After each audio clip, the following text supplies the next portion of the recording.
सीधी तस्वीर दिखा रहे हैं आपको गृह मंत्री अमित शाह की, जहां पर सरकार के 100 दिन पूरे होने के मौके पर यहां पे अमित शाह की ओर से बहुत सारी बातें सरकार के कामकाज को लेकर रखी जा रही है। इस बीच मोदी सरकार 3.0 100 दिन का ये जो बुकलेट देख रहे हैं आप, वो भी यहां पर जारी किया जा रहा है गृह मंत्री अमित शाह की ओर से। अमित शाह के साथ साथ केंद्रीय मंत्री रेल मंत्री जो है अश्विनी वैष्णव, वो आपको दिखाई दे रहे हैं। इसी के साथ साथ आज का दिन बहुत खास है, क्योंकि आज का दिन जो है सरकार के लिए बहुत अहम इस लिहाज से भी, आज सरकार के तीसरे कार्यकाल के 100 दिन पूरे हो रहे हैं। तो वहीं दूसरी ओर आज प्रधानमंत्री मोदी का जन्मदिन भी है।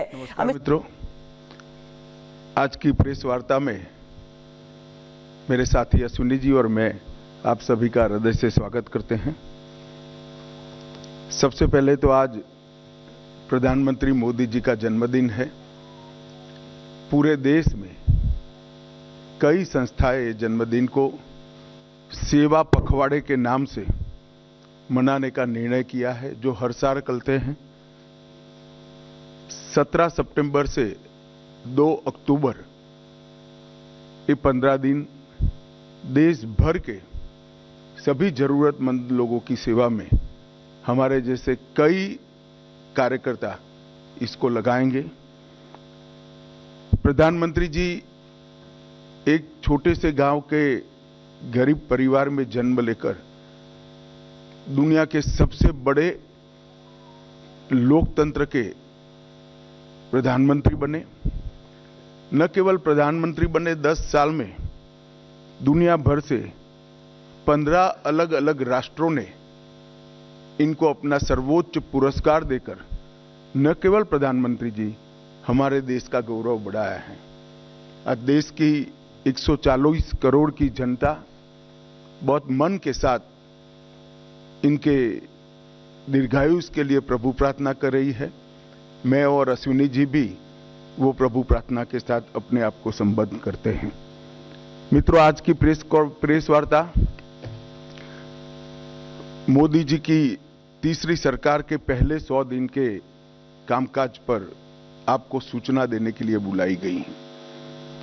जैसा आप जानते हैं, लगातार 10 साल भारत के विकास को समर्पित, भारत की सुरक्षा को समर्पित और भारत के गरीबों के कल्याण को समर्पित सरकार चलाने के बाद इस आम चुनाव में तीसरी बार भारतीय जनता पार्टी को और हमारे साथी दलों को सरकार बनाने का एक जनादेश जनता ने दिया।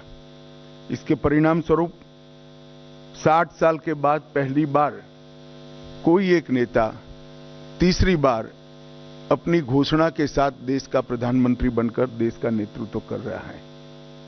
60 साल के बाद पहली बार देश में राजनीतिक स्थिरता का माहौल आया है और नीतियों के सातत्य को भी हमने अनुभव किया है। और नीतियों की दिशा, नीतियों की गति और नीतियों को क्रियान्वयन करने की सटीकता, ये तीनों 10 साल तक बरकरार रखकर 11वें साल में प्रवेश करना, मैं मानता हूं, बहुत कठिन है। दुनिया के कई देशों में भी देखा गया, जहां एक प्रकार से वाइब्रेंट लोकतंत्र है, वहां पर ऐसे बहुत कम ही उदाहरण दिखाई पड़ते हैं।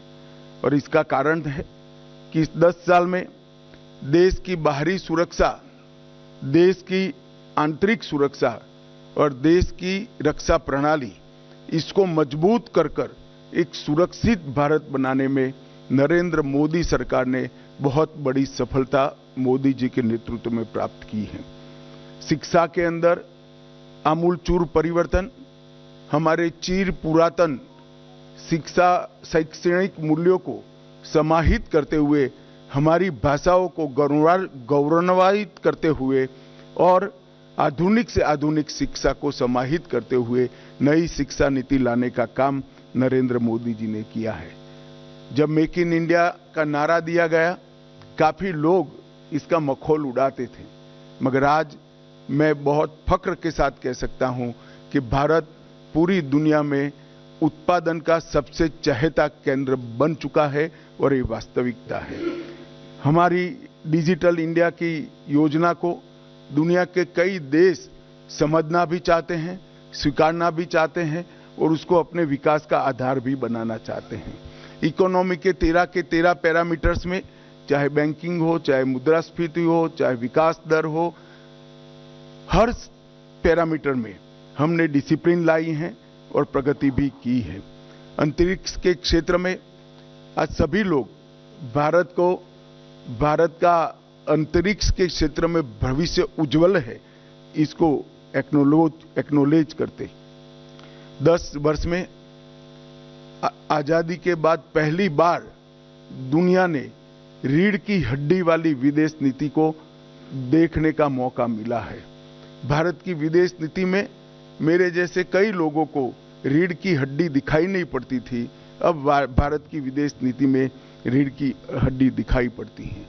10 साल में देश के 60 करोड़ गरीबों को एक ही 10 साल में घर, शौचालय, गैस, पीने का पानी, बिजली, 5 किलो मुफ्त अनाज और 5 लाख तक की स्वास्थ्य की सुविधाएं देने का काम नरेंद्र मोदी जी ने किया है।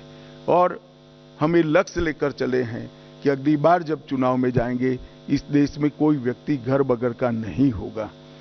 युवाओं के लिए ढेर सारे मौके तराशे गए हैं। आज भारत का युवा भारत के नए प्लेटफॉर्म पर खड़ा होकर विश्व के युवा के साथ दो हाथ।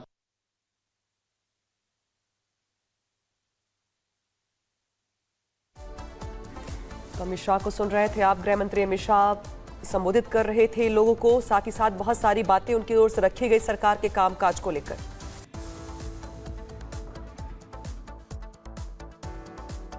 और किसान की माली हालत भी सुधरेगी।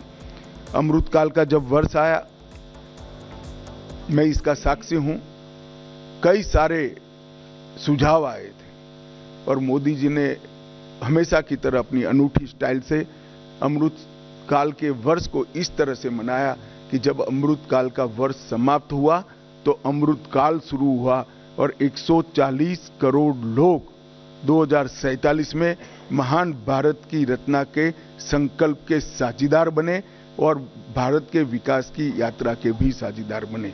एक प्रकार से 140 करोड़ की जनता को इतने महान लक्ष्य के साथ जोड़ना, ये बहुत बड़े विश्वसनीयता का प्रमाण है जो मोदी जी में देश की जनता देखती है। तीसरे मैंडेट के बाद 100 दिन समाप्त हो रहे हैं। 100 दिन में लगभग 15 लाख करोड़ रुपए की परियोजनाओं को चालू किया गया है।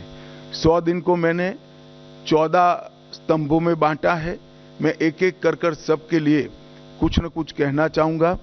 इंफ्रास्ट्रक्चर का जहां तक सवाल है, 100 दिन में 3 लाख करोड़ की परियोजनाएं हमने घोषित भी की है, इंप्लीमेंटेशन भी शुरू हुआ है।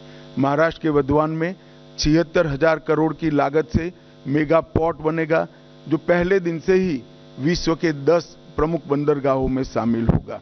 49,000 करोड़ की 25,000 अनकनेक्टेड गांवों को जोड़ने की योजना, ये योजना 100 की आबादी वाले गांवों को भी जोड़ेगी। तो एक प्रकार से मजले, टोले और आदिवासी क्षेत्रों की छोटी वसाहतों को भी अब रोड से 12मासी कनेक्टिविटी दी जाएगी। 50,600 करोड़ की लागत से भारत के बड़े रोडों को भी बढ़ाने का निर्णय नरेंद्र मोदी सरकार ने किया है। वाराणसी में लाल बहादुर शास्त्री इंटरनेशनल एयरपोर्ट, पश्चिम बंगाल में बागडोगरा, बिहार में बिहटा में उन्नयन और अगत्ती और मिनीकोय में नवी हवाई पट्टी बनाकर पर्यटन को बढ़ावा देने के लिए आगे बढ़े हैं। बेंगलोर मेट्रो के phase 3, Pune metro, Thane integral ring metro और कई सारे मेट्रो के प्रोजेक्ट भी हमने इस 100 दिन में आगे बढ़ा है। किसानों को और कृषि का जहां तक सवाल है, 70वीं किस्त प्रधानमंत्री किसान सम्मान योजना की 9.5 करोड़ किसानों को 20,000 करोड़ रुपया वितरित किया गया और अभी तक कुल 12 करोड़ 33 लाख किसानों को 3 लाख करोड़ रुपया वितरित किया गया है। खरीफ फसलों का MSP बढ़ाया गया है। मैं एमएसपी पर जरूर कहना चाहूंगा कि आप लोग भी आंकड़ों का अध्ययन करिएगा। यूपीए सरकार और कांग्रेस की राज्य सरकारों से कई गुना ज्यादा एमएसपी की खरीदी भारतीय जनता पार्टी की नरेंद्र मोदी सरकार ने की है, हमारी एनडीए सरकार ने की है। यही बताता है कि ये सरकार किसानों के हितों को समर्पित है। मक्के से इथेनॉल के उत्पादन के लिए सहकारी चीनी मिलों के इथेनॉल उत्पादक इकाइयों का मल्टीफीड इथेनॉल इकाइयों में रूपांतरण किया गया है। अब वो न केवल गन्ने के रस से, मक्के से भी इथेनॉल उत्पादन कर पाएंगे। तो जिस वक्त देश में चीनी की जरूरत होगी तब गन्ने का रस का उपयोग नहीं होगा, मक्के का उपयोग होगा, और चीनी ज्यादा होगी तब चीनी के रस से इथेनॉल बनेगा। हमने प्याज और बासमती चावल की न्यूनतम निर्यात मूल्य एमईपी को हटा दिया गया है। प्याज पर निर्यात शुल्क 40% से 20% करा है, और एग्रीश्योर नाम का एक नया फंड लॉन्च करने का भी हमने काम किया है। मध्यम वर्ग को भी इस 100 दिनों में कई सारी राहत दी गई है। टैक्स राहत, 7 लाख तक की आय पर अब कोई टैक्स नहीं लगेगा। वन रैंक वन पेंशन का तीसरा संस्करण लागू कर दिया गया है, और 3 करोड़ घर प्रधानमंत्री आवास योजना के तहत स्वीकृत किए गए हैं। शहरी योजना के तहत 1 करोड़ घर और ग्रामीण इलाकों में 2 करोड़ घर। प्रधानमंत्री सूर्यघर मुफ्त बिजली योजना एक प्रकार से 2024 के बीच 2.5 लाख से ज्यादा घरों में सौर ऊर्जा का सिस्टम अब तक लग चुका है। एक अनूठी योजना है जिससे मध्यम वर्ग के परिवारों का बिजली का बिल तो मुफ्त हो ही जाता है, साथ में सौर ऊर्जा के हमारे लक्ष्य की पूर्ति के लिए भी वो कंट्रीब्यूट करते हैं। पीएम ई बस सेवा एनवायरमेंट फ्रेंडली सिस्टम तैयार करने के लिए लगभग 3400 करोड़ की सहायता से हमने पीएम ई बस सेवाओं की स्वीकृति दी है, और स्टार्टअप को वित्तीय राहत और इनोवेशन को बढ़ावा देने के लिए स्टार्टअप पर 31% का बोझ डालने वाले एंजल टैक्स को समाप्त करने का भी निर्णय भारतीय जनता पार्टी की सरकार ने दिया है। National industrial corridor development programme के तहत 12 इंडस्ट्रियल जोन बनाए जाएंगे। जो 12 इंडस्ट्रियल जोन बनाए जाएंगे वो कहीं न कहीं बड़े नेशनल हाईवे से लिंक होंगे, इसके आसपास होंगे। ये national industrial corridor development programme के तहत 12 इंडस्ट्रियल जोन देश के हर क्षेत्र में बनाने का हमने निर्णय किया है। सबसे महत्वपूर्ण निर्णय मध्यम वर्ग के लिए मुद्रा ऋण की सीमा 10 लाख से बढ़ाकर 20 लाख कर दी गई है। पुराने ऋण का जिन्होंने सफलतापूर्वक भुगतान किया है वो सभी को इसका फायदा मिलेगा। एमएसएमई के लिए क्रेडिट गारंटी स्कीम शुरू की गई। छोटे व्यापारियों और छोटे उद्यमियों को बिना गारंटी से इससे ऋण मिल पाएगा, और उनके व्यापार को नई सरलता और सामर्थ्य दोनों मिलेगा। सशक्त युवा एक किसी भी देश के विकास की प्राथमिक शर्त है। 2 लाख करोड़ के पीएम पैकेज की घोषणा हमने की है, जो 5 साल में 4 करोड़ 10 लाख युवाओं को इसका लाभ पहुंचने वाला है। 1 करोड़ युवाओं को टॉप कंपनी में इंटर्नशिप के अवसर, अलाउंस और एक मुश्त सहायता राशि देने का भी निर्णय